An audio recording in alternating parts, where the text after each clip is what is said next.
I'm not from round here, I'm from Doncaster. There's no fucking cheers there, is there? Hey, it's near Sheffield, does that help? I'm from Sheffield. Oh, great, this works. Near Sheffield. Cool. It's really fucking hard trying to tell Americans where Doncaster is. Doncaster! But yeah, we're a proud people. I'll tell you now, people from Doncaster answer to no one because they're all unemployed.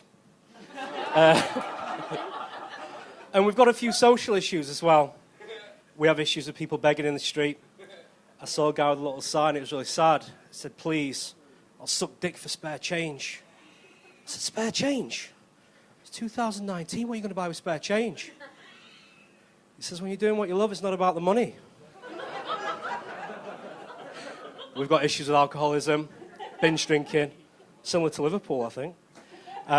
If you want to understand how bad it is, I'll set the scene for you. So Doncaster, outside any club, 3 o'clock in the morning, out will walk a very, very drunk girl. Let's call her Stephanie.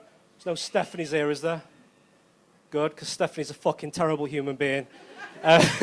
She's wearing a little short PVC dress, and when she's dancing through the night, things have shifted. So now she comes out of the club full-on Donald Ducking. And Donald Ducking, if you don't know, is just where you're wearing night clothing on the top half of your body. It's also called Winnie the Poohing. And she staggers out, and you know, she's just awful. And thanks to alcohol and bad decisions, this girl's welcomed in more dicks than UKIP. And she's staggering along now, very, very drunk, and you can see her bare arse. And she's got a really bad Chinese translation tattoo. It was supposed to say "Love the Journey," which she thought was deep and philosophical. She loved it. And the tattoo artist got it wrong, and it just says "sausage storage." This is a real girl, don't laugh. She's trying to catch up with her mate Kelly, and Kelly's up ahead. She's wasted. She wants no part of this. She's trying to get a kebab. She's also trying to get fingered by a 35-year-old doorman who still lives with his mum. You know. So it's beautiful scenes in Doncaster. I'm glad to be in Liverpool tonight. Sometimes to get away from social issues in my hometown, I like to travel. I go to New York once a year around my birthday, and I like to just take in the sights and just enjoy the food, just avoid getting shot, just normal New York stuff.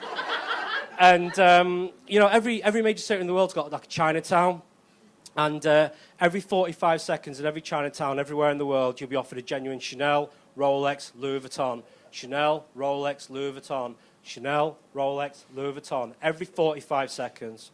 You can set your watch to it. Unless you buy the watch in Chinatown, because that watch is fucked. When you're in an expensive city like New York for a while, you start to say stupid things like, "Oh, you can get a bottle of house wine here for $40. That's really cheap." Completely forgetting that back in Doncaster, you can get a bottle of wine, full meal, dessert, and a blowjob from a guy in the street for the same amount of money. Sometimes I travel around the States. I went north to Alaska. I had a tour guide out there, and we saw this huge white bear. It's really cool. It climbed on top of another bear and started having sex with it. I said, "Oh, wow, they're mating." And he goes, "Oh, no, they're not mating. That's another male." He had sex with a female yesterday, though. So I guess it was a bipolar bear.